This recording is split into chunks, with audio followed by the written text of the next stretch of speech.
because my college was in Madurai, which is a more conservative small town, and going from there to the US directly, it was pretty interesting experience. I interned at a defense startup, so they were doing some crazy stuff for the US defense. Many of the stuff they didn't even tell me like what I was supposed to do. Okay, like build this. Like I was working in AI, so build this part of thing. I would ask like where it is used. Like you'll get to know about it later. So it was a project for the Iraq war. Back then it was still going on. I planned to continue with that startup and then do my PhD. I did. I finished all my coursework for my PhD, and like in the next 2 years I'd have finished my PhD. I got the qualifiers and everything, and then I thought like periodically I'll intern at this startup. Then Microsoft tempted me with that devil of an offer. So I thought like why not let me try out at Microsoft. I've never worked before, never worked at a large company. So that startup was my first job. Let me try out something bigger. And Microsoft was at that time was the number one tech company by a long margin. Google was still a very small company back then. Apple was a very small company that was making music players. So pretty much Microsoft was the place for a engineer to be in. And then initially my first interview was a bomb. So pretty much I went into that thing. So there were two teams that were interviewing me. Back then Microsoft would have that policy. So like for a fresher, there would be two different teams would be interviewing, and then like depending on which team likes the most, you'll go into that team. And during the lunch, I like innocently asked the interviewer like, how soon can I get change my team? So like so that was quite obvious that I didn't like either of those two teams, and I came back just like Microsoft job is gone, like pretty much. So I can now get back to my focusing on my PhD part of things. But surprisingly, like 3 days later, I got a call back from the recruiter. Like she was saying like we are sorry that like you didn't like both of the teams. Well, like how about like we will like get the best team for you. Why don't you fly back this time? So they thought I was playing a hardball with them, like I was trying to negotiate. I was not trying to do anything. I was just stupidly said like I didn't like either of those teams. So this time they got me into first class flight. They got me into a much better 5-star hotel.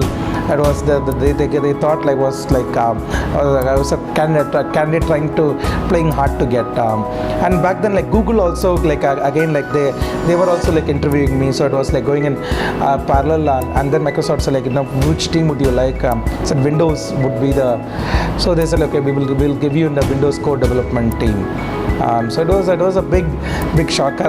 Maybe like in hindsight I should not have picked up Windows. It was a fairly complicated thing for me, like especially it's a very well set system. So in 2006, I got onto Microsoft. Back then, almost everyone in Microsoft knew me. At least every Indian in the Microsoft knew me for my controversial things that I would say, controversial things I would write. Microsoft had an active internal distribution list, so I'd be writing out that. That was my first key, like sort of professional writing. I would write every day in this distribution list, and people would be either annoyed or happy, but every day they would see in their mail, every day across the company they would see my mails, and I would write 3 or 4 very long mails about what Microsoft should do or should not do, what the CEO should do or should not do, why this same thing sucks, and so on. Like people would be like but some top execs liked what I write. I wrote like I would write against the CEO quite and send it across the company.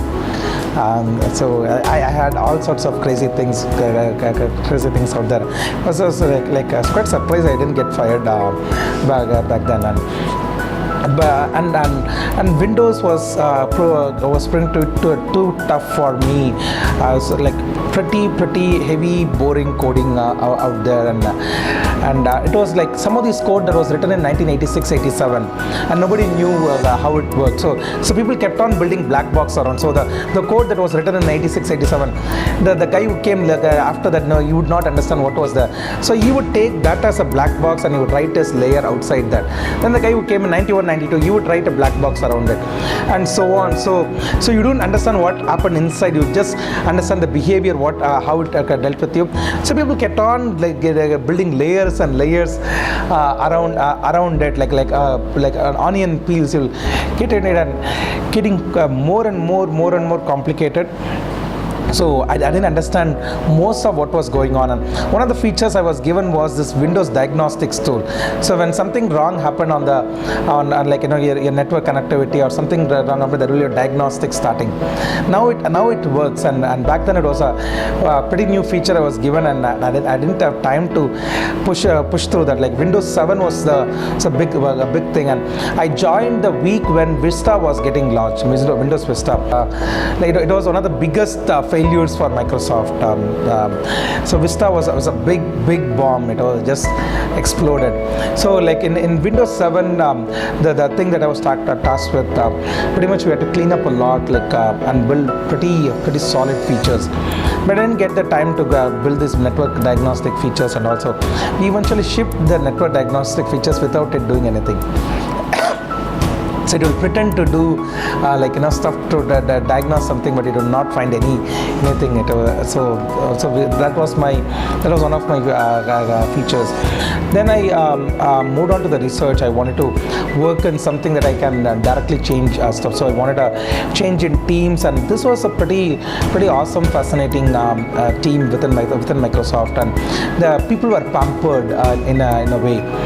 So this was like the offices were amazing. So it was on a 17th floor next to a nice next to a nice island. So you can look at the views were amazing, and below that is a great mall. And every Friday we would get a ticket to a movie, like premiere show, like all the latest Hollywood movies. Will get tickets, free, like food, anything, any kind of stock, from chocolates to everything was stacked up, and it was amazing time. It was in the research. I worked on 3 different products during that research time period. And that was my best days at Microsoft, where I was actually coding stuff. Then one day Microsoft decided we don't need these research teams doing stuff like this. Windows Phone was losing ground big time. So one day they came and asked all of us to move into the Windows Phone, and because Windows Phone needed this big change, so the entire team was moved to help with Windows Phone. Back then it used to be called Windows Mobile, and so the first version of it eventually will come as the Nokia Lumia, the Windows Phone with a very different interfaces and all. But then most of us did not like that. People were just moved without our permission. So most of us quit in the next few months. So myself and my another partner. So we started our first tech startup in edtech space. That was in December 2009. So back then, edtech did not exist as a term, and online education pretty much did not exist. So our idea was to take a bunch of content from MIT, Harvard, IITs, and all of them. They were creating this free content, but this does not exist in a single place. So we got all the content in our place, the videos and text and all those things, and then created courses. So you would have this introduction to computer science, or introduction to metallurgy, or advanced metallurgy. So we created this courses, and people can enroll in these courses. Once you enroll, you'll get reminders and stuff. There was a social network we created around joining this thing, can take notes, and the notes will all be getting aggregated in one place. So all those features, nifty features we created. But then to convince investors was a very hard thing too. Most investors were not interested in the edtech space. Who would study online was a primary thing, and the bandwidths were quite slow. So by end of 2010 we gave up. 1 year we tried out. Okay, so back then we played with the assumption that fail fast, fail fast. That was the primary mantra. That was that if things do not work, pivot and go on to do something else. So we pivoted and moved on to FinTech. So that was Zinfin. So the idea was initially to aggregate stock information from around the world. So in Zinfin, when you went into it, you like any stock anywhere in the world, any like whether it is gold price or oil price, anything you can find in one place, and you can also correlate and compare. So we built core algorithms for it. So you can take up oil and find out what is the most related stock to it. So if oil price goes up, what stocks go up and what stock go down. So these correlation patterns we built. So that was, and then eventually we also built social sentiments.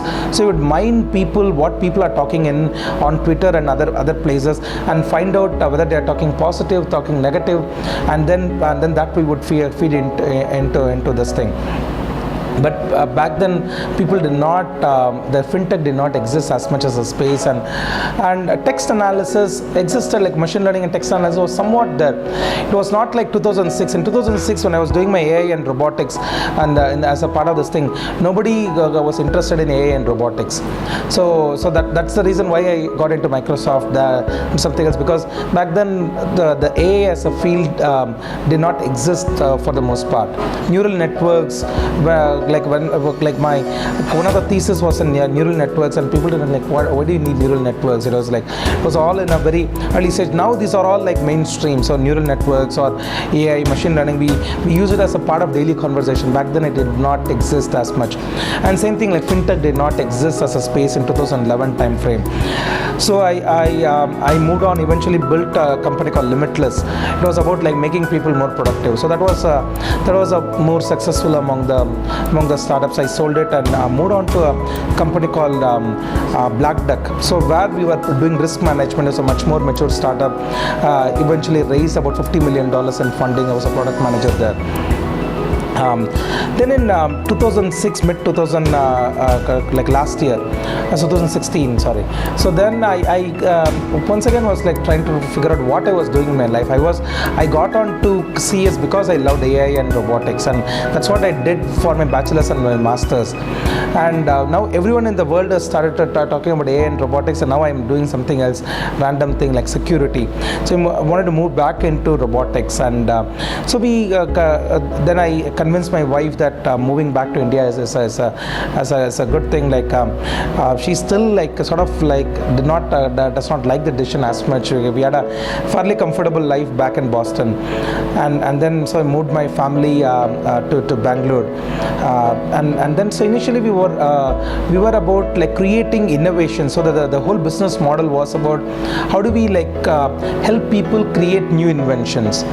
So it was a part makerspace, but predominantly the business model was in helping people build new tech innovations, because most of the accelerators, like startup accelerators out there, they are like sort of like rehashing the same stuff. So they will somebody developing an app, like they will get into an accelerator and add 2 more buttons into that app, so we are not doing real inventions out there.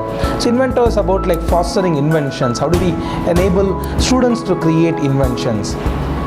And so we saw some headwinds out there, like still like Indian culture, we have to change a bit in terms of accepting inventions, accepting new ideas. So we thought like one of the inventions that we were trying to foster was in robotics, humanoid robotics. We said like, why don't we actually do it ourselves rather than helping others build invention, let us do it ourselves. So we started building this robot called Mitra, and then it has gone through like 6 iterations so far. The one in the website is still in the first iteration. We need to update the website but it has gone through 6 iterations, and so now we are among the leading in this space of humanoid robots. So we're bringing robots practically into places like banks and malls.